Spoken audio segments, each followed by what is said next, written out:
She said she felt no pain, but when American nurses examined her body, they stopped breathing. The wounds were not caused by enemy soldiers. They were inflicted by her own army. And what she said next would haunt every person in that Texas medical facility for the rest of their lives. It was not injury. It was correction. December 1944. While Europe celebrated Allied victories and American boys prepared to come home, a forgotten detention facility in West Texas held secrets that would challenge everything these soldiers believed about war, about enemies, and about what it truly means to be American. Dr. William Morrison had seen hundreds of wounded soldiers, burns from flamethrowers, shrapnel from mortars, injuries that made grown men scream, but nothing prepared him for what he would discover in the body of a 24-year-old Japanese woman who refused to admit she was in pain. The examination room stood in the center of Fort Davis, a repurposed cavalry post where winter winds cut through gaps in the adobe walls. The smell of disinfectant layered over old wood. A potbelly stove in the corner fought against December cold that seeped through windows facing the Chihuahuan Desert. Outside, the Davis Mountains rose like jagged teeth against a pale sky. Will Morrison sat at a wooden desk that had probably belonged to some cavalry captain 50 years earlier. The file in front of him was thinner than any he had seen in 3 years of military medicine. One page, one paragraph, one line that mattered. Female Japanese detainee medical evaluation required. No name, just a number 471. No age, only an estimate written in pencil. 20 to 25 years old, someone had guessed. No rank, no unit designation, no explanation for how a Japanese woman ended up in an American detention facility when Japanese women almost never survive capture. Her status read simply, medical personnel non-combatant. At the bottom of the page, in tiny handwriting that someone had tried to erase, Will could barely make out what might have been a name. The letters were smudged. Ray, maybe. The rest was illegible. The door opened. 2 guards entered first, then stepped aside. She walked in alone. Small, thin, regulation gray cotton uniform, too large for her frame sleeves, rolled precisely to expose wrists that looked like they could snap in a strong wind. Her hair was pulled back so tight it pulled at her temples. Her skin carried the pallor of indoor confinement, but not the grayness of illness. She moved with careful precision, each step measured, each gesture deliberate. 3 feet inside the room, she stopped. Her spine straightened impossibly straight. Then she bowed. Not a casual nod, but a deep bow that held for exactly 3 seconds, her back parallel to the floor, her hands pressed flat against her thighs. When she straightened, she did not look at the guards, did not look at Will. Her gaze fixed on a point on the floor exactly 3 feet ahead, as if the worn wooden boards held secrets that required her complete attention. Only then did she move to the chair. She lowered herself onto it with the same precision she had used to bow. Not sitting exactly, perching. The front 2 inches of the seat held her weight. Her back did not touch the wooden backrest. Her spine remained rigid, shoulders squared, hands folded perfectly in her lap. She sat the way a person might sit on the edge of a cliff, aware that any relaxation might mean falling. The movement was not timid. It was deliberate, rehearsed, as if sitting any other way would violate some fundamental law of physics or morality. Will felt something shift in his chest, a flicker of recognition he could not immediately name. He had seen soldiers hold themselves this way. Men who had learned that showing weakness invited punishment. Men who had discovered that the only safety lay in becoming invisible. But this was different. This discipline did not come from fear of guards or officers. It came from inside her, reinforced by something older and harsher than captivity. He introduced himself in a measured tone, avoiding warmth that might sound condescending and authority that might sound threatening. "I am Dr. Morrison. I need to conduct a medical evaluation. Do you understand?" She nodded once, a single precise dip of her chin. "Any pain?" he asked. "Any injuries? Are you feeling sick?" "No pain, no injury, no problem." Each answer arrived in less than 2 seconds. Her English carried a heavy accent but perfect grammar. The words sounded rehearsed, not because she was lying, Will realized, but because she had prepared these answers in advance, the way a student might memorize responses before an exam. Her voice did not tremble. Her breathing remained controlled. If she was afraid, she did not allow it to surface. As Will began the standard examination, asking her to adjust her position, He noticed the first inconsistency. When she shifted her weight, her left shoulder rose involuntarily, held stiffly as if relaxed posture were forbidden. The right shoulder sat naturally. The left one climbed toward her ear, like something trying to protect itself. When he stepped closer to check her pulse, she did not flinch. But the muscles beneath her skin tightened instantly, a reflex too fast to be conscious. Her body prepared for impact that never came. Piano wire pulled taut, every tendon on alert. Oh, man. Will apologized out of habit. She shook her head once, dismissing the apology as irrelevant, unnecessary, confusing. The examination proceeded. Her vital signs were acceptable if not good. Blood pressure on the low side, pulse steady but slow, weight severely under what it should be but not critical by the standards of a facility filled with people who had been starved by war. Thin wrists, hollow cheeks, the familiar geography of deprivation. Nothing that would trigger immediate concern in the system's cold calculus. And yet, the longer she sat there, the more Will felt the weight of something unspoken. This was not the silence of fear, not the quiet of someone waiting to be hurt. This was something more exacting, more disciplined. A silence that followed rules he could not see but could sense, the way you can sense a storm before the first drops fall. "I need you to raise your arms for me," Will said, slowly, both arms. She obeyed immediately. No hesitation, no question. The right arm rose smoothly, fluid, reaching full extension above her head without effort. A natural movement practiced since childhood. The left arm rose to shoulder height, then stopped. Will watched her face, her jaw clenched. The effort cost her something, though she refused to acknowledge it. She held the position for 3 seconds. 4, 5. The arm trembled so slightly that someone not watching closely might miss it. Then she pushed through, forcing the arm higher another 5 degrees, 10 degrees, stopping well short of where the right arm had reached. Her face remained blank, but her hands gripping the chair edge told a different story. Knuckles white, tendons visible under thin skin. Defensive posture so ingrained it was involuntary. "Does that hurt?" Will asked, watching her face rather than the limb. For a brief moment, her eyes flicked upward. Not to meet his gaze, but to the blank wall behind him, as if searching for an answer already written there in invisible ink. Then she replied evenly, almost formally. "No pain." Will did not write it down. He could have ended the examination then.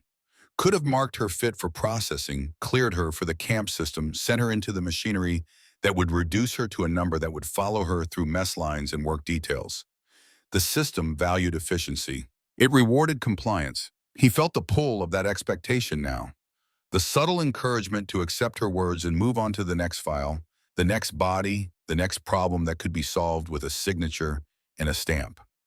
Instead, he asked her to stand. She did so, immediately bowing again before rising as if even the chair required acknowledgement for its service. When she straightened, she swayed almost imperceptibly, correcting her balance before it could be noticed. Will pretended not to see it. He circled her slowly, keeping a respectful distance, observing the way her body compensated for something she refused to name. He had seen this posture before, not only in prisoners but in soldiers who had learned that showing weakness invited punishment. Men who had been broken and then taught to hide the breaking. But those men, when you pressed on the injury, they eventually cracked. They screamed or cried or at least admitted that something hurt. She did neither. There was a moment then, brief and easily missed, when the hum of the building seemed to fade and the room narrowed around them. Will realized that the discipline holding her upright did not come from guards or orders. It came from inside her, reinforced by something older and harsher than captivity. Whatever had taught her this control had done so thoroughly, leaving no space for complaint and no allowance for care. "I would like you to sit all the way back in the chair," Will said quietly. "Lean against the backrest."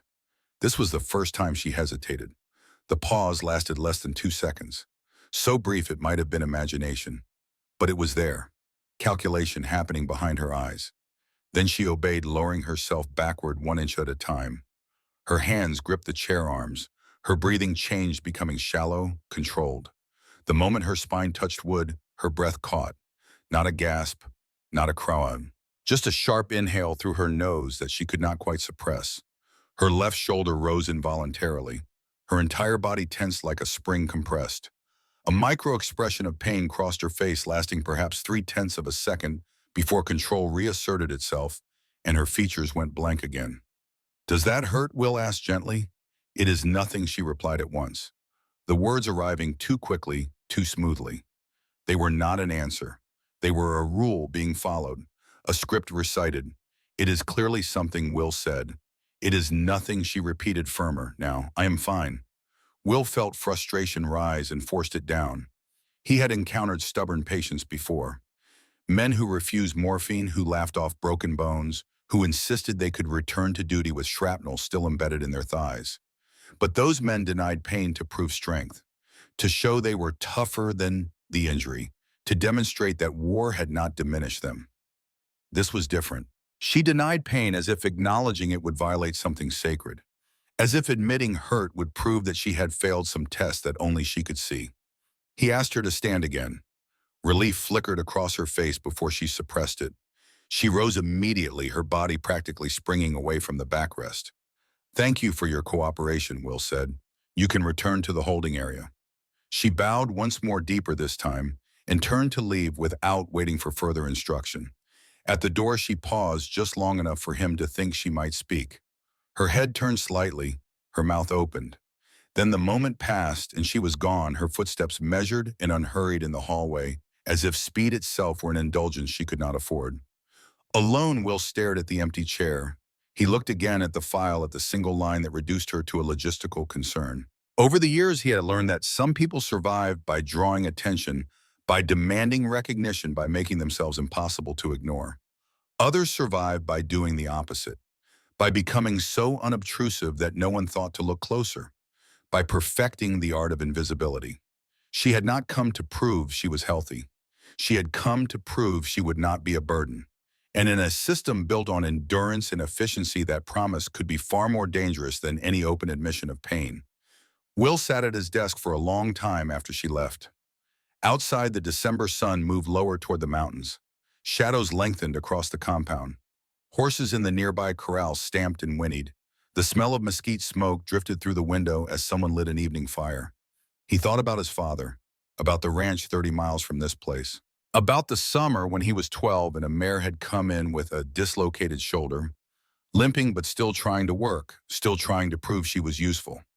His father had spent 3 days gentling her, teaching her that rest was not weakness, that healing required stillness. "Animals do not lie about pain," his father had said. "They just show you different." Will opened the file again. He could write "fit for processing." He could sign his name and close the folder and never see her again. That would be efficient. That would follow protocol. Instead, he wrote in the margin, "Follow-up required. Physical therapy evaluation. Mobility limitation affecting daily function." He was not changing the rules. He was using every inch of space the rules allowed. 2 days later, an orderly arrived at the women's barracks with a slip of paper. The number 471 was written on it in careful script. Nothing else. No explanation, no context. The orderly found her sitting on a narrow bunk, hands folded in her lap, staring at nothing. When he called her number, she rose immediately, took the paper, read it once, then folded it with the same precision she applied to everything. "Medical follow-up," the orderly said. "Report to examination building." She nodded, bowed slightly. The orderly shifted uncomfortably and left. For a moment, she stood alone in the barracks, holding the folded paper. Other women watched her from their bunks, saying nothing. In this place, being called back meant something. Usually something bad, a problem, a complication, additional scrutiny. She tucked the paper into her pocket and walked across the compound. The December wind cut through her thin uniform. The ground was hard beneath her feet, frozen overnight, softening slightly in the weak afternoon sun. Mesquite branches rattled. Somewhere a bugle called, marking the changing of shifts. With each step she counted. 1, 2, 3, 4. Rhythm, pattern, control. If she focused on the numbers, she did not have to think about why she had been summoned, did not have to wonder what she had done wrong, did not have to prepare explanations for inadequacies she could not name. The examination building appeared ahead. Adobe walls the color of sand, barred windows, a door painted green that had faded to gray. She stopped 3 feet from the entrance. breathed in through her nose, out through her mouth, counting to 4 each time. Then she opened the door. Will was waiting in the same room, the same desk, the same chair that had betrayed her 2 days ago. When she entered, he stood, a small gesture, but one she noticed. Officers did not stand when enlisted personnel entered. Guards did not stand for prisoners, but he stood. "Thank you for coming back," he said. "It was required," she replied. The words hung between them. Will noticed she had not said you required it. She had said it was required. As if the requirement existed independent of any person. As if some universal law had summoned her, and all either of them could do was obey. "I want to understand your shoulder," Will said. "When did you first notice the pain?" Long silence. She stared at the floor. 3 feet ahead, same spot as before. "It is not pain," she said finally.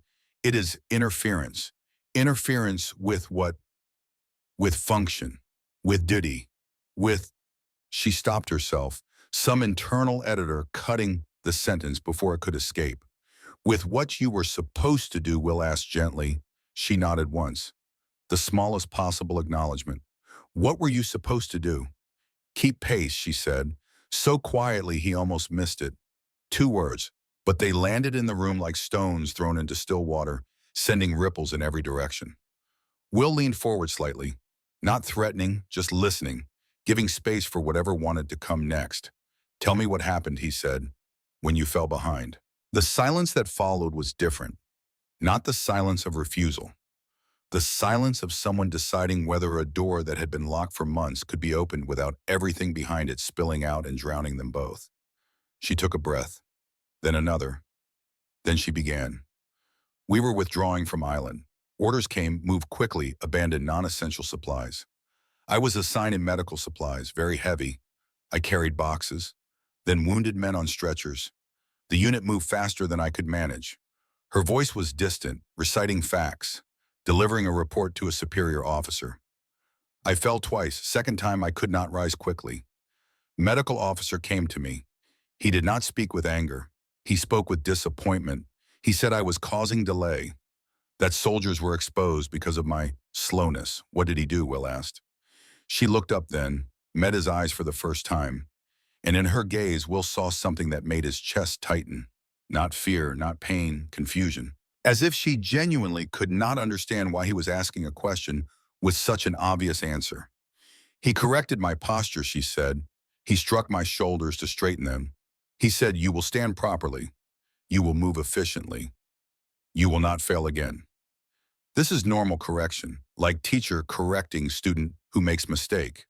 Well, Morrison had treated soldiers who had been tortured by enemy forces.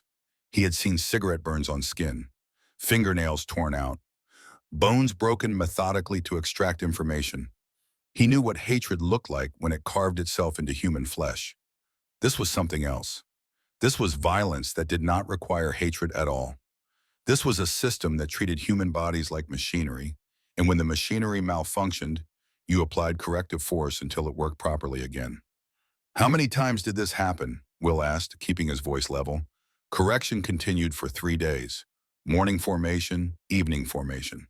Each time I could not maintain posture, I was corrected. By 4th day, I could no longer raise left arm above shoulder."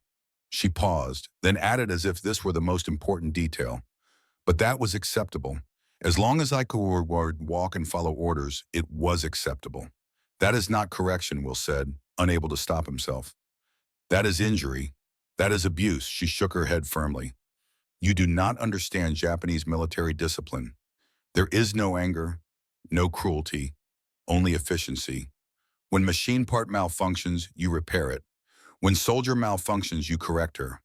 This is proper system." The words settled over the room like snow covering everything in their cold logic. Will looked at her. Really looked. Past the rigid posture and controlled breathing, past the rehearsed answers and careful movements. He saw a young woman who had been taught that her body was government property, that pain was irrelevant unless it prevented function, that being human was less important than being useful. She had not been broken by her captors. She had been broken by her own side, by a system that valued motion over mercy, by officers who saw discipline as love and correction as care. And the most devastating part, she still believed they were right. Before we go further, Will said, I want to ask you something. If you served in the military during World War II, or if your father or grandfather, did you know that war changes people in ways that never fully heal? This is a story about one of those invisible wounds, a wound that was not caused by bullets or bombs, but by a system that taught a young woman that her pain did not matter. If you have ever struggled with pain that others could not see, or if you have known someone who refused to admit they were hurting, this story is for you. Please take a moment to like this video and subscribe to our channel. And tell us in the comments, where are you watching from today? Fort Davis sits in the Chihuahuan Desert of West Texas, where the Davis Mountains rise like jagged teeth against an endless sky. In December 1944, this former cavalry post had been converted into a detention facility for what the Army called special category prisoners, people who did not fit neatly into the system. Will Morrison had grown up 30 miles from Fort Davis on a ranch where his father trained horses and his mother tended sick animals. He learned two lessons young. First, that pain is honest. Animals do not lie about hurting. And second, that gentleness is not weakness. His father once told him, "Son, you can break a horse in a day or train one in a month.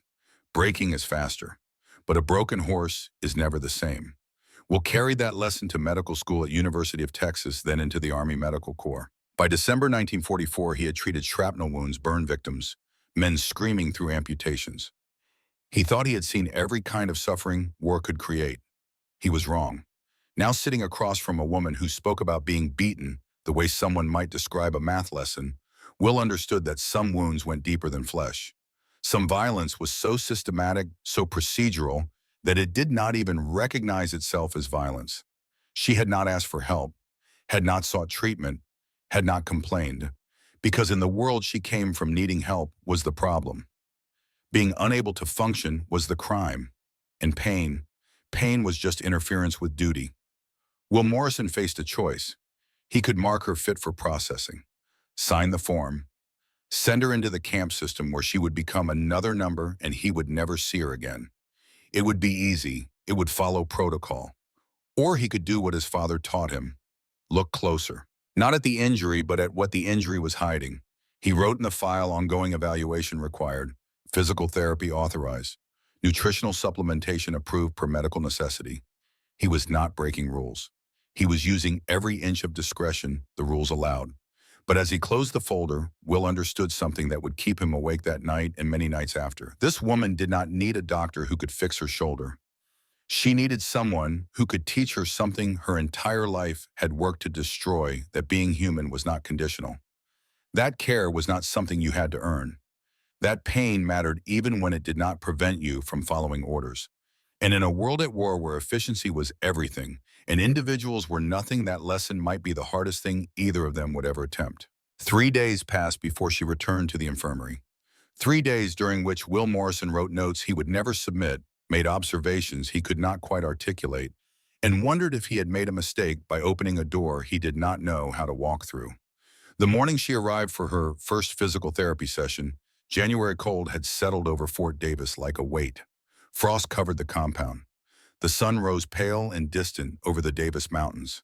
Smoke from morning fires drifted across barracks where people who had been enemies last year now stood in mess lines waiting for breakfast that tasted like cardboard and routine. Nurse Margaret Chen was waiting when Reiko entered. Maggie, everyone called her. 28 years old, Chinese-American from San Francisco, sharp eyes that missed nothing and hands that moved with practiced efficiency. She had seen too much in 3 years of Army nursing to be surprised by anything. But when she looked at the Japanese woman who bowed before sitting on the examination table, something in Maggie's expression softened. "We are going to work on shoulder mobility," Maggie said, her voice warm but professional. "Simple exercises, nothing painful, just gentle movements to help restore range of motion." Reiko nodded, but her body language told a different story. Every muscle was tense, prepared, not for the exercises we'll realize, prepared for the pain, expecting it, accepting it in advance.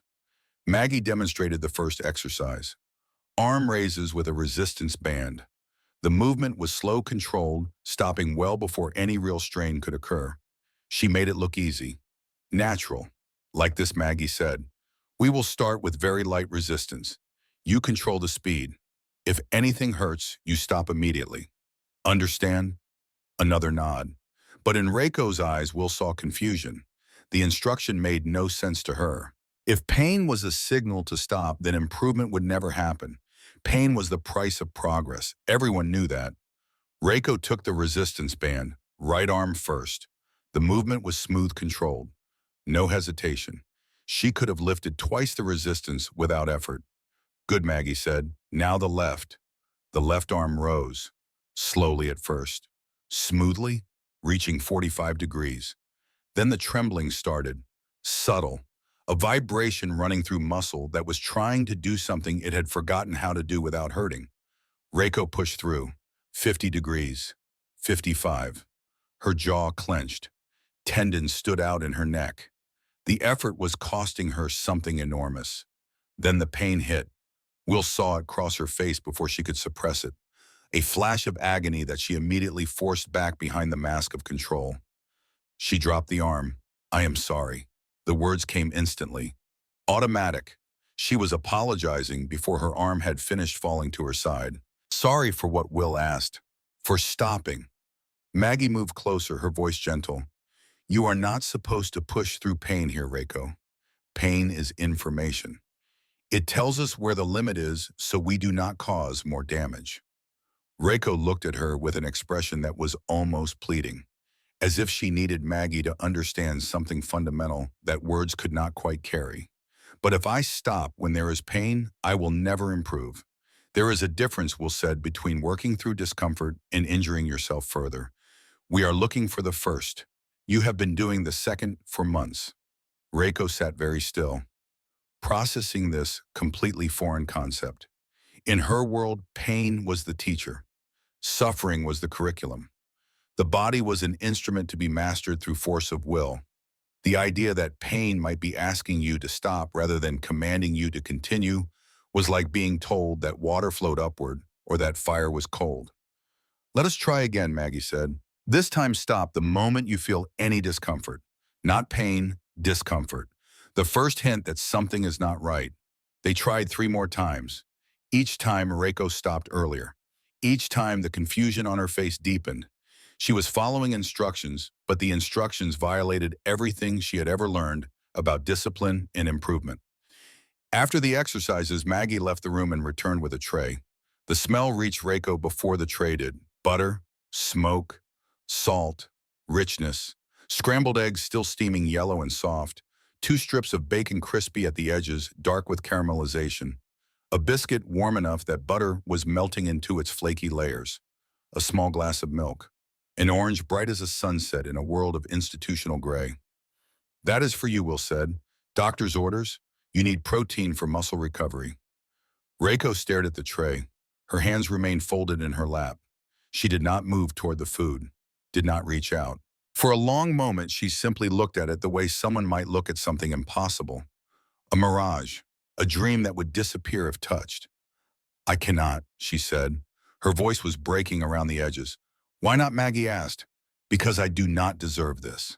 The words landed in the room like a confession, like something she had been carrying for so long that speaking it aloud required permission she did not think she had. I am not useful, she continued. I am slow. I am injured. I am burdened. Others need this more than I do. Strong people, people who can work, people who matter. Will sat down, deliberately lowering himself to her level, creating a quality where the system had designed hierarchy. Stop, he said, not harshly, but firmly. You are not a burden. You are a patient. And patients need nutrition for recovery. That is not charity. That is medicine. She looked at the food again. Back at them. At the food. Her hands were trembling now. Visible. She could not hide it. This is too much, she whispered. Maggie pulled up a chair sitting beside her. It is 1 egg and 2 pieces of bacon. That is barely enough for anyone, let alone someone recovering from injury. But to Reiko, who had survived on camp rations for months, who had learned to measure worth by the space she did not take up and the resources she did not consume, this tray was a feast, more than a feast. It was evidence of failure, proof that she had become exactly what she feared most, someone who required extra. someone who needed more, someone who was taking from others. Will reached over and picked up the biscuit. He broke it in half, deliberately, slowly. Then he placed half on a plate he had brought from the mess hall for exactly this purpose. The other half remained on her tray. "See," he said, "now we are sharing. That is not taking, that is participating." He ate his half slowly, taking small bites, chewing thoughtfully, acting as if this were the most normal thing in the world. Two people sharing breakfast. Nothing special, nothing that required justification or apology. Reiko watched him. Then with hands that were still trembling, she picked up her fork. The smallest possible bite of eggs. She lifted it to her mouth, tasted it. The texture was soft, creamy, rich with butter, completely different from the watery, tasteless camp food she had eaten for so long that she had forgotten food could taste like anything except function. She closed her eyes. A single tear ran down her cheek. She wiped it quickly, automatically, and opened her mouth to apologize again. Will spoke before she could. "Good biscuit, right? Cook here learned from his grandmother in Houston. Uses real buttermilk, normalizing the moment, giving her permission to feel without performance, to experience without explanation." She ate half the egg, one piece of bacon, left the rest, pushed the tray back toward Maggie. "You can eat it all," Will said. "I authorized it." "This is enough," Reiko replied, not refusal, just boundary. The limit of what she could accept without feeling debt, without feeling like she was stealing from people more deserving. Will did not push. Small victories he had learned were still victories. The sessions continued, 3 times per week, always the same pattern, exercises that pushed to the edge of discomfort but never beyond. Meals that came with the therapy. Food she ate in portions that grew slowly larger, though never as large as they should have been. By the second week, small changes appeared. Her shoulder mobility increased 5 degrees, 10 degrees. The pain decreased from constant to occasional. She stopped apologizing quite as often, though the habit was too deep to disappear entirely. And she began to speak, not much, not often, but unprompted words that were not answers to direct questions. Observations, small pieces of herself offered like gifts she was not sure anyone wanted. "The physical therapy helps," she said one afternoon. Just that. 3 words of voluntary communication that meant more than any medical improvement. Will noticed other changes too. The way she entered the room. Still with the bow, but held 1 second shorter. The way she sat still on the edge of the chair, but allowing her back to occasionally brush the backrest without immediate panic. The way she looked at him, brief glances that were becoming slightly longer, as if she were testing whether it was safe to be seen. 3 weeks into treatment, after the exercises were complete, and she had eaten most of a meal for the first time, she spoke again. Morrison Sensei, the Japanese honorific for teacher or doctor. The first time she had used his name. Will looked up from his notes. "Yes, may I ask question?" "Of course." A long pause. She was gathering something. Courage, maybe, or just words. "What did you do?" she asked. Before war, the question surprised him. In 3 weeks, she had never asked anything personal, had never expressed curiosity about his life outside this room. "I grew up on a ranch," Will said. "West Texas. My father trained horses." She looked up, interest visible on her face for the first time. Real interest. "What kind of horses?" "Quarter horses, mostly." "Working horses?" "We bred them for ranches. Strong, smart, good with cattle." "How do you train horse?" she asked. Will leaned back in his chair. "My father taught me that you have 2 choices.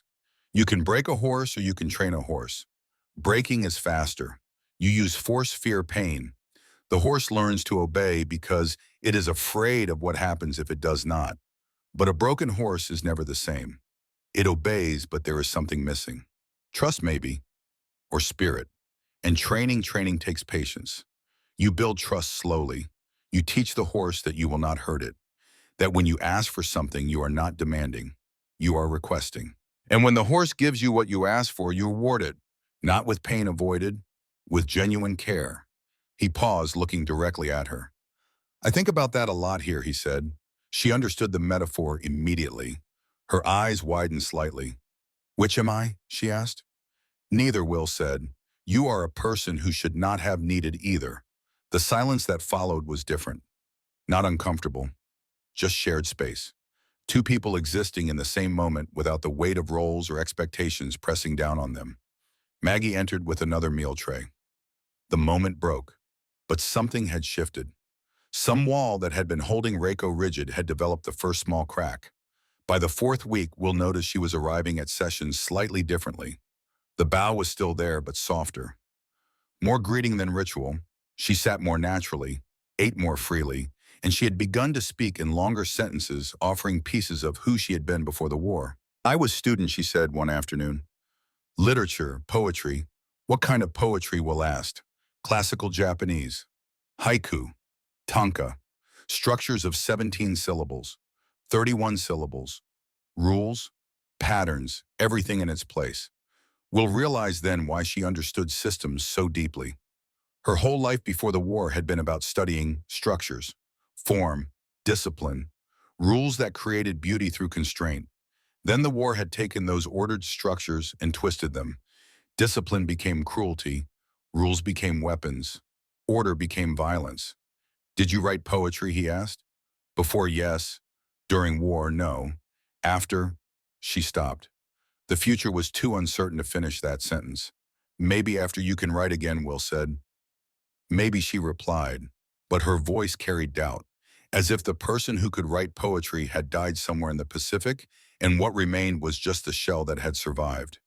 The breakthrough came in the fifth week, not during therapy, during what happened after. Will had requested permission through proper channels for what the paperwork called therapeutic meal session, occupational therapy for cultural adjustment purposes. The real reason he wanted Reiko to experience hospitality, not just nutrition, to understand that food could be more than fuel, that sharing a meal was an act of community, not transaction. Captain Hayes had approved it with a raised eyebrow and a note that said, "Your discretion, doctor. But be aware that discretion has limits." The small staff dining room was set up simply, a table, 3 chairs, and food that Maggie had arranged through favors called in from kitchen staff who owed her for a dozen small kindnesses over the years. Texas barbecue, the real kind. Not the mass-produced camp food, but the food that people in this part of the world made when they wanted to show care. Brisket that had been smoked over mesquite for 14 hours. The bark was dark, almost black crispy, with spice rub. Inside, the meat was so tender it barely held together. Ribs where the bones slid out clean, leaving meat that tasted like smoke and time and patience. Coleslaw with vinegar, tang. Pinto beans cooked with bacon and molasses. Cornbread from a cast-iron skillet. Honey butter melting into its crumbling yellow warmth. Pickles. Sweet tea so sweet a spoon could stand up in it. The smell hit Reiko before she saw the food. Smoke. Caramelized sugar from the rub. Rich fat. Yeast from bread. After months of bland, institutional food, the smell was overwhelming. She stopped in the doorway, stared. "This is for me." "For all of us," Maggie said. But yes, why Will spoke before Maggie could. Because sharing a meal is what people do. Not doctors and patients, not guards and detainees, just people. Reiko did not move. Fear crossed her face. Not fear of the food, fear of deserving it. Fear that accepting this much care would violate her deepest belief about her own worth. Maggie spoke gently. "When I was a kid in San Francisco, my grandmother made these elaborate meals, way too much food. I would say, 'Popo, this is too much.' And she would say, 'Food is not just for hunger, it is for joy.'" She paused, looking directly at Reiko. "You are allowed joy." Reiko's hands trembled. "I have not felt joy in very long time," she said. "Then maybe it is time to try again," Will replied. She sat slowly. Will served her small portions of everything. Not overwhelming amounts, just enough to taste each thing. She picked up her fork, hesitated, looked at him. He nodded encouragement. She cut a tiny piece of brisket, put it in her mouth, chewed slowly, her eyes closed. Smoke flavor, fat melting on her tongue. Spices, paprika, black pepper, garlic, hint of coffee in the rub. Texture crispy outside, tender inside. Completely foreign to Japanese palate, and yet overwhelming. She swallowed, opened her eyes. Tears were running down her face. "I am sorry," she began. "Don't," Maggie said. "Don't apologize. Just feel." And Reiko cried, not quiet, controlled tears, real crying, months of held emotion breaking through discipline that had been holding her together like iron bands around a barrel ready to burst. Will and Maggie sat quietly, did not interrupt, did not try to fix or comfort or stop, just present, witnessing, creating space for feeling that had been forbidden for so long. When she could speak again, Reiko said something that neither of them would ever forget. I have not allowed myself to feel anything but discipline for so long. I forgot what it is to just be. You are allowed to be, Will said. You always were. She ate then, not everything, but more than before. She tasted each thing, asked questions. What is this spice? How is this cooked? Why does this taste like smoke and sweet together? They answered, normal conversation. Three people sharing meal. For 45 minutes, she was not a detainee. Will was not a doctor. Maggie was not a nurse. They were just people eating barbecue and talking about flavors and textures and the way food could carry memory. Near the end of the meal, Reiko said something profound, something that would echo in Will's mind for decades. In the camp and the war, they taught me that to feel anything except duty was weakness. To want comfort was shameful. To need kindness was failure. She paused, looking at the remains of the meal. But tonight, I think maybe feeling joy is not weakness. Maybe it is resistance. Resistance to what Will asked. To everything that told me I was not worth care. Maybe being alive, really alive, not just surviving, maybe that is the best resistance. Maggie reached across the table, took Reiko's hand. The gesture was simple, human, connection without hierarchy. Welcome back, Maggie said. Reiko cried again, but different now, not pain, relief. The relief of someone who had been holding breath for so long that the first real inhale felt like coming back to life. But outside that small dining room, not everyone saw the treatment as care. Some saw it as preferential treatment, as exceptions that created problems. Corporal James Walsh sat in his supply office the next morning reviewing requisition forms. 3 weeks of extra rations, physical therapy equipment logged for extended use, examination room time that exceeded standard allocation, all for detainee 471. When Will came to submit the next week's request, Walsh was ready. Morrison Walsh said, not looking up from the paperwork, "We need to talk." Will closed the door behind him. "I assume this is about my requisitions." "You assume correctly." Walsh put down his cigarette, exhaled smoke toward the ceiling. 3 weeks of extra protein rations, 5 weeks of therapy, hours of doctor time, all for one detainee. One patient, Will corrected, with documented medical need. Don't play word games with me. You know what this looks like. What does it look like? Like you are getting attached, like you are making exceptions, like you are treating one enemy detainee better than some of our own boys got treated in Japanese camps. Will kept his voice level. I am following Geneva Convention Article 15, medical care appropriate to need regardless of nationality. Every requisition is properly documented and justified. Walsh leaned back. I know the regulations, doctor. I helped write the implementation procedures for this facility. I know what the rules allow. I also know what attracts attention. Questions, scrutiny, the kind of scrutiny that gets facilities shut down and doctors reassigned. He paused, his voice softening slightly. Look, Morrison, I am not heartless, but we have limited resources. Every extra egg she gets is one less somewhere else, and people are watching. When they see preferential treatment, they start asking questions. Questions lead to investigations. Investigations lead to policy changes. Then nobody gets anything. Will understood. Walsh was not the enemy. He was a man trying to do an impossible job with impossible constraints. But understanding did not change the equation. I am preventing a treatable injury from becoming permanent disability, Will said. A detainee who cannot function requires more resources long-term than one who can. This is cost-effective medicine. Walsh stared at him, then shook his head slowly. You really believe that is all this is, cost-effective medicine? Will met his eyes. It does not matter what I believe. It matters what the documentation supports. Walsh sighed, signed the requisitions. Just be careful, doctor. The people above me do not care about individual cases. They care about numbers, efficiency, not making waves. You understand, I understand, Will said. But as he left Walsh's office, Will knew the truth. This was not just about medicine or efficiency or resources.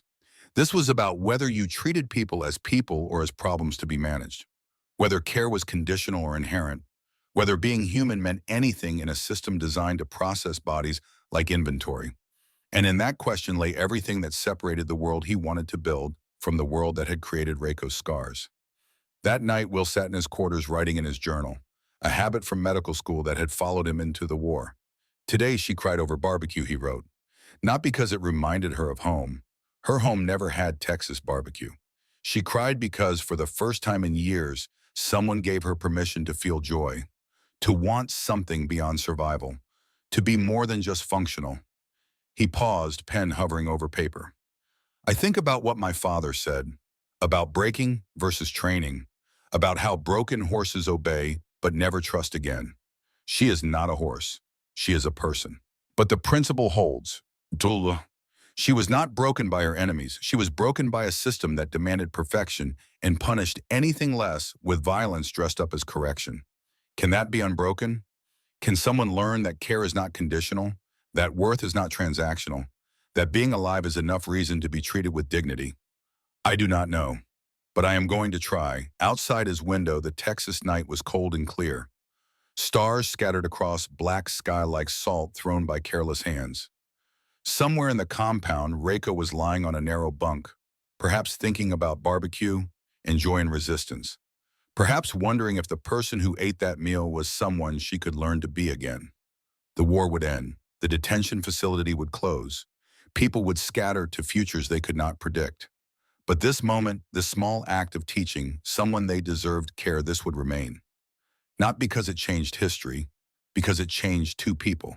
And sometimes Will thought that was enough. 2 weeks into treatment, something shifted between them.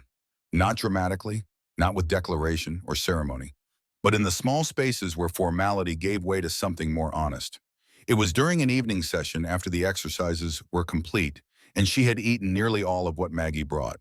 The winter sun hung low over the Davis Mountains, painting the examination room in orange light that made the adobe walls glow like embers. Outside, the temperature was dropping toward another freezing night. Inside, the potbelly stove crackled, filling the room with the smell of burning mesquite. Reiko sat quietly, hands folded in her lap. But her posture had changed over the weeks. Her back still did not fully relax against the chair, but it touched now. Her shoulders, while still carrying tension, had dropped perhaps an inch from where they had been that first day. Small changes that added up to something larger. Progress measured not in degrees of motion, but in degrees of trust. Morrison-sensei, she said. Will looked up from his notes. Yes, may I ask question? Of course. She hesitated, gathering words the way someone might gather stones to build something they were not sure would stand. Why did you ask my name? Before the question hung in the air between them, Will remembered that second examination, asking her name, her confusion, her silence. Because you are a person, Will said. People have names, but here I am number. Numbers are for files, names are for people. She processed this, slowly turning it over in her mind like an object she was examining from all angles. In Japan, before names had meaning, my name means. She stopped. The rest of the sentence caught somewhere between permission and prohibition. Means what Will asked gently, beautiful child. The words came out barely above a whisper, as if speaking them aloud required confession. Will waited. He had learned that silence, when offered with respect, could be more invitation than any question. My mother chose it. Reiko continued. She wanted me to have beauty, grace, delicacy. A bitter note entered her voice. But I was not delicate enough. She looked down at her hands, small hands, thin wrists, hands that had carried medical supplies and wounded men, hands that had failed to carry enough. When I fell behind, when I was corrected, I thought my name is wrong. I am not beautiful. I am not graceful. I am failure. Your name is not wrong, Will said. The situation was wrong. She shook her head. You do not understand Japanese thinking. There is concept shame culture. When you fail, you bring shame not just to yourself, but to name given by parents. I carried my name like burden, like lie. What is your name, Will asked. The longest silence yet, so long that Will thought she might not answer. Then so quiet he almost missed it, Reiko. He repeated it carefully. Reiko, making sure the pronunciation was right. She flinched slightly, not from pain, from hearing it spoken with respect rather than command, with curiosity rather than judgment. Do you think, she asked, do you think name can be true again? After shame will lean forward slightly. I think names do not change. People do. And shame is not permanent unless you make it permanent. In my country, shame is permanent. One mistake stays forever, like scar. Scars are proof you survived something, Will said, not proof you deserved it. She looked at him directly then, held eye contact. For the first time, she did not look away after a second or two. She held his gaze as if searching for something. Truth, maybe? Or permission to believe him? Thank you, she said, then added carefully, Will Sensei. His first name. Permission given. Barrier crossed. The sessions continued through late January and into February. The Texas winter began its slow retreat. Days grew incrementally longer. The first wildflowers appeared in protected spots where sun warmed the earth enough to coax color from dormant seeds. Desert marigolds. Bluebonnets still weeks away, but their leaves already greening. Reiko's physical progress continued. Shoulder mobility improved to 80% of normal. Pain reduced to occasional stiffness, mostly in cold mornings. Weight increased to healthier range. But more than the physical healing, we'll notice psychological shifts. She spoke unprompted now, asked questions, made observations about the weather, the birds she saw through the window, the way light changed throughout the day. Once she even smiled, a real smile, small and brief, but genuine. It happened when Maggie told a story about her grandmother in San Francisco, about a cooking disaster that had ended with the fire department and a ruined kitchen and laughter that lasted for hours. The smile transformed Reiko's face, erasing years of discipline and revealing the young woman she might have been if war had not intervened. But spring brought more than warmth and wildflowers. It brought news. Late March, morning light streaming through windows, Reiko arrived at the infirmary escorted by an orderly she had not seen before. The orderly carried a slip of paper. Not the usual therapy summons. Something else. The orderly handed her the paper and left without speaking. Reiko stood in the hallway holding it. Her face had gone blank again, all the softness of the past weeks disappearing behind the mask of control she had worn for so long. When she entered the examination room, Will knew immediately that something had changed. Her posture was rigid again, shoulders high, hands trembling slightly as she folded the paper with mechanical precision. What is it? Will asked. She handed him the paper without speaking. He read Notice of Repatriation. Detainee 471, transport date, April 15, 1945. Destination Yokohama. Processing center, Japan departure. 0600 hours, Fort Bliss staging area. 2 weeks. She had 2 weeks. Will felt something cold settle in his chest. He had known this was coming. The war was winding down. Germany would fall soon. Japan was being pushed back toward the home islands. Repatriation had always been inevitable. But knowing and confronting are different countries separated by a border you cannot see until you cross it. I do not know what waits for me, Reiko said quietly. We'll set the paper down. No one does. That is true for everyone right now. My city may be gone. My family may be gone.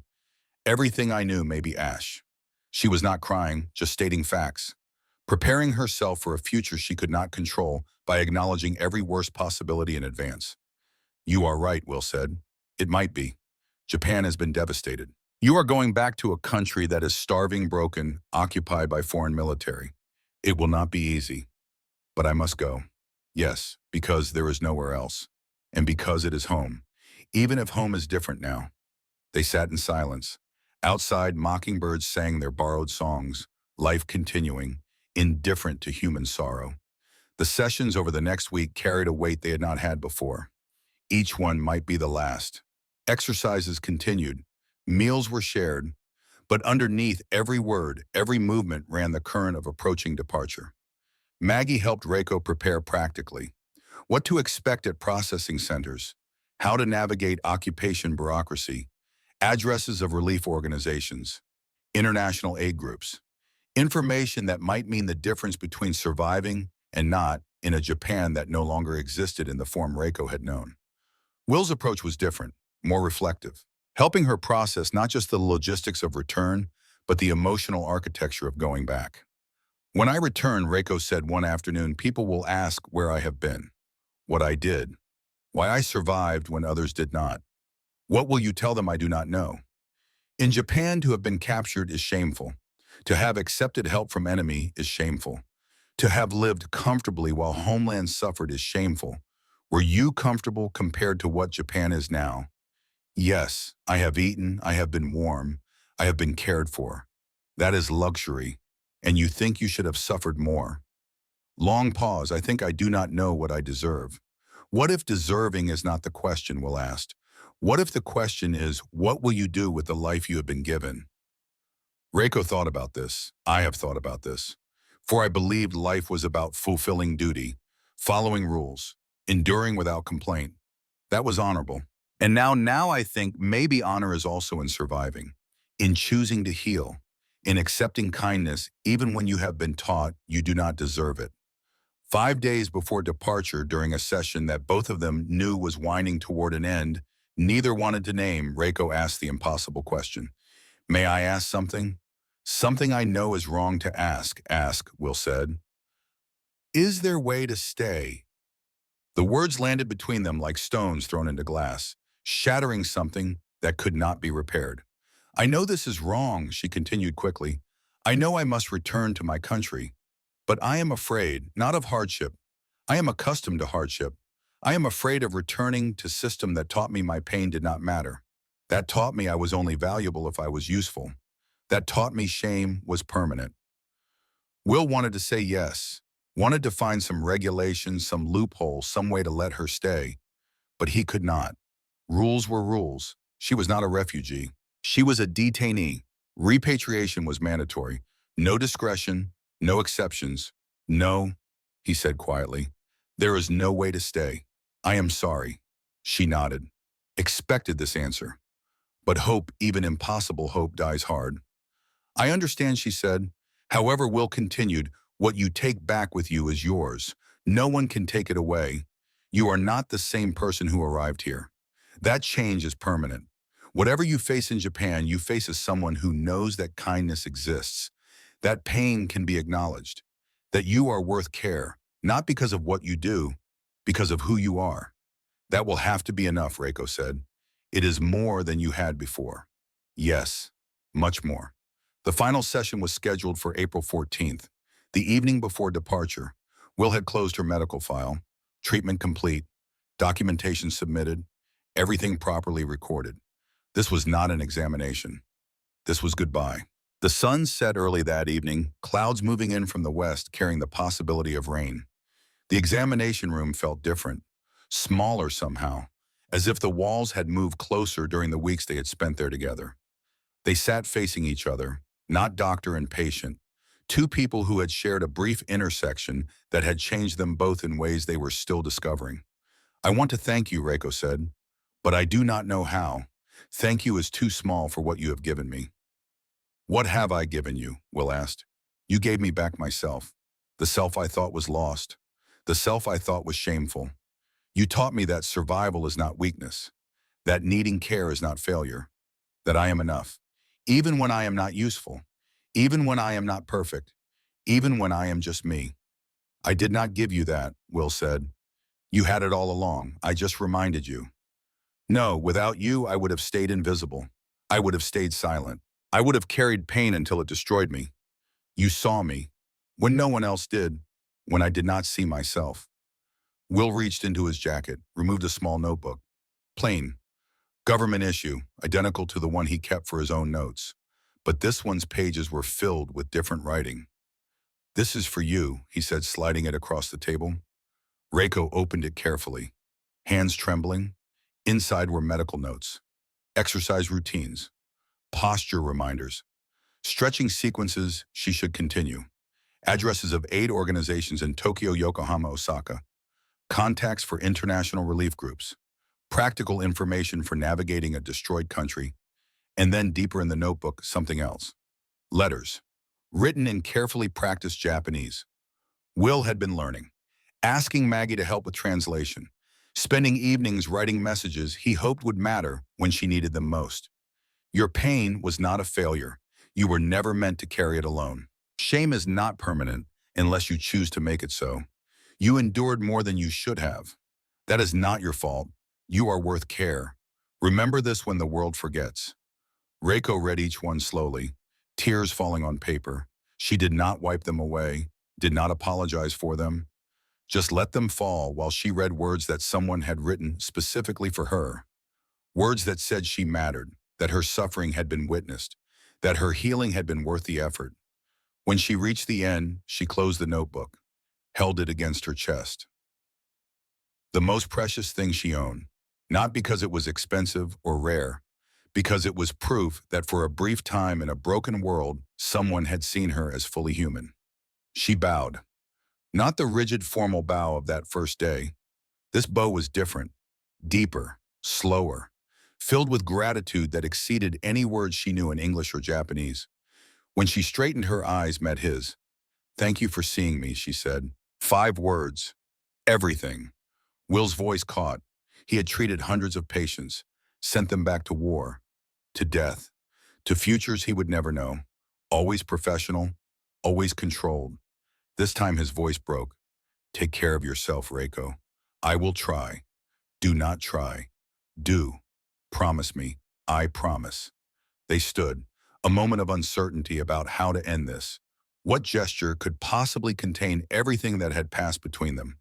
She extended her hand. Western gesture. Bridge across cultures. They shook hands. Connection beyond war, beyond nationality. 2 humans acknowledging each other across everything that should have divided them. She walked to the door, paused, turned back. "Morrison Sensei, Will, I will not forget. Neither will I," he said. The door closed. She was gone.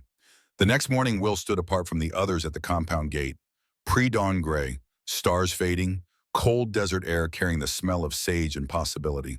A transport truck idled, exhaust rising in white clouds. 12 people being repatriated, Reiko among them. She saw him as she climbed into the truck. A small nod. He nodded back. No dramatic goodbye, just quiet witness.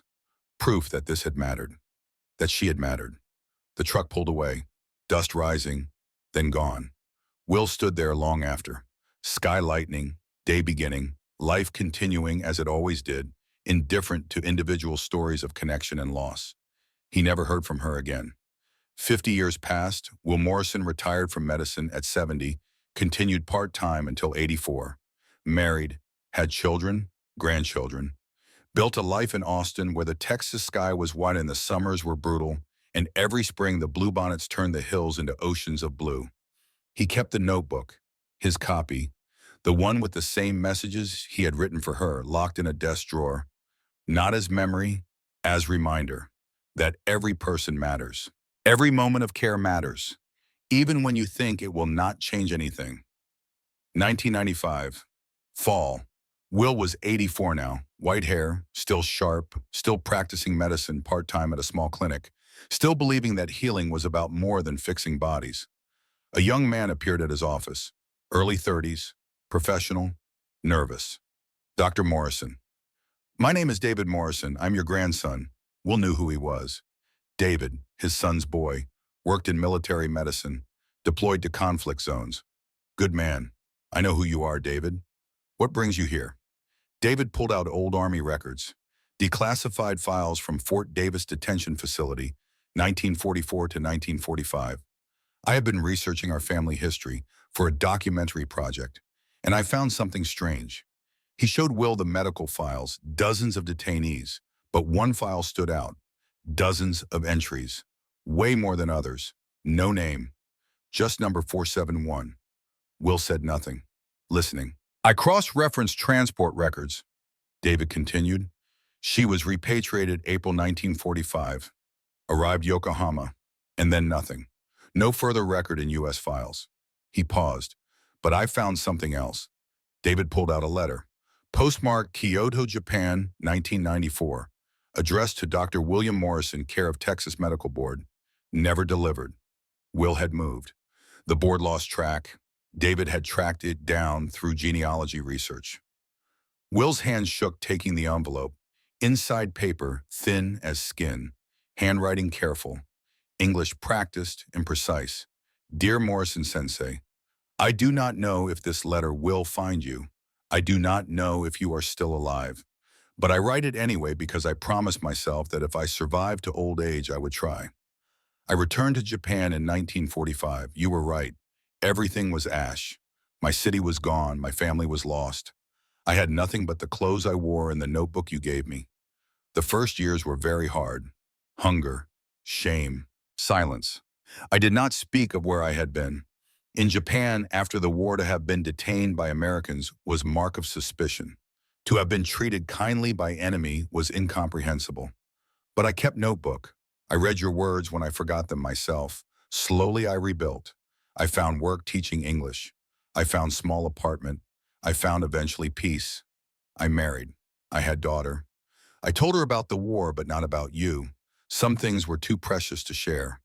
But now I am 74. My daughter has daughter. My granddaughter asked me, Obasan, how did you survive the war? I told her an American doctor taught me that surviving is not shameful, that pain is not permanent, that I was worth care. She asked, what was his name? And I realized I have carried you with me for 50 years. You changed my life, and I never told you. So I tell you now, thank you for seeing me when I was invisible. Thank you for teaching me that shame is not destiny. Thank you for giving me back my name. I do not know if you remember me. Perhaps I was one of many. But you were the one who taught me to live again. With eternal gratitude, Reiko Tanaka Will sat in silence, letter trembling in his hands. David watched his grandfather cry for the first time he had ever seen. I remember everything Will said finally. Her bow, her apologies. The way she said it is nothing when she was in pain. The way she cried when she ate barbecue because she had forgotten what joy felt like. Did you ever try to find her? David asked. No, I did not think I had the right. She went back to her life. I went back to mine. I thought that was the end. But it was not. No, it was not. Will opened the locked drawer, took out his notebook, the twin to hers. Same messages, same promises. I kept this for 50 years, not as memory, as reminder. Of what? That every person matters. Every moment of care matters, even when you think it is just procedure. Even when you think it will not change anything, it changes everything. David leaned forward. I want to find her, or her family. I want to document this story. Why? Because I am a doctor too. Military medicine. I deploy to conflict zones. I treat people who are supposed to be enemies.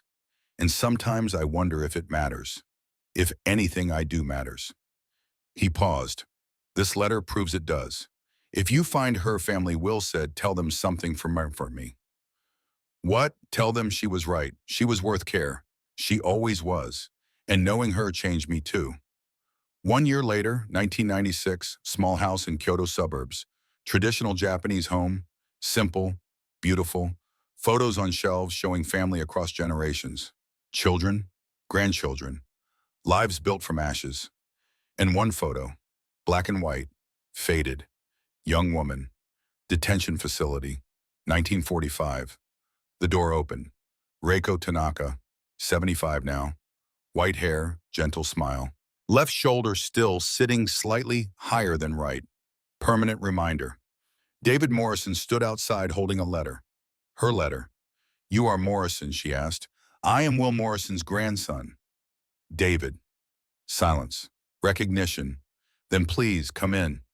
They sat, drank tea, talked for hours about the war, the detention, the treatment, the notebook she still kept in a drawer wrapped in silk, the 50 years that followed. What did the care mean, David asked. Reiko thought carefully before answering.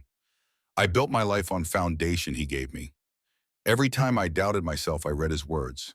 Every time shame tried to return, I remembered he saw me as person. Not as number, not as enemy. Person. He wanted me to tell you something, David said. What? That knowing you changed him too, Reiko cried. 50 years of held emotion. David sat quietly, respecting grief and joy together. Her granddaughter entered. 22. Art student. curious. Obasan, why is this so important? Reiko took her granddaughter's hand. Because child in war, we learn to stop seeing each other as human. We become categories. Enemy, ally, useful, useless. And when we stop seeing humanity, we can do terrible things. She paused. Your grandfather David's grandfather, he refused to stop seeing, even when it would have been easier, even when it would have been safer. He saw me, and that act of seeing saved my life. The granddaughter looked at David. I want to be like that. Then remember, Reiko said, every person you meet carries invisible wounds, some from enemy, some from their own people, some from themselves. Your job is not to judge which are worthy. Your job is to see them, to acknowledge them, to offer care without condition.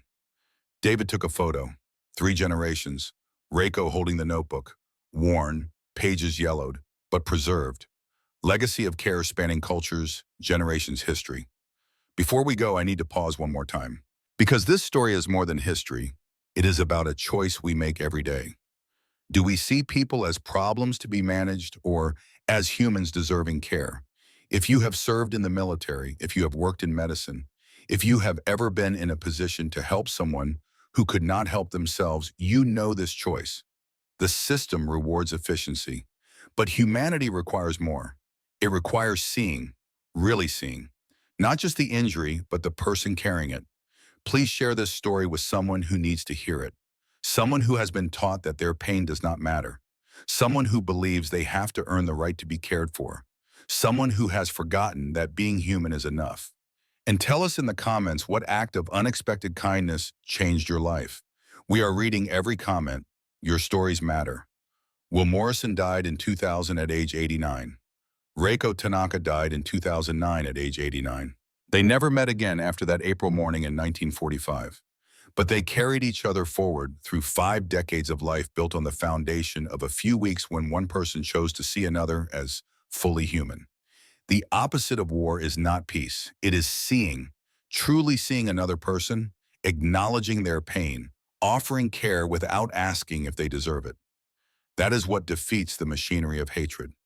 One person at a time, one moment at a time, one choice at a time. This was their story, but it could be ours.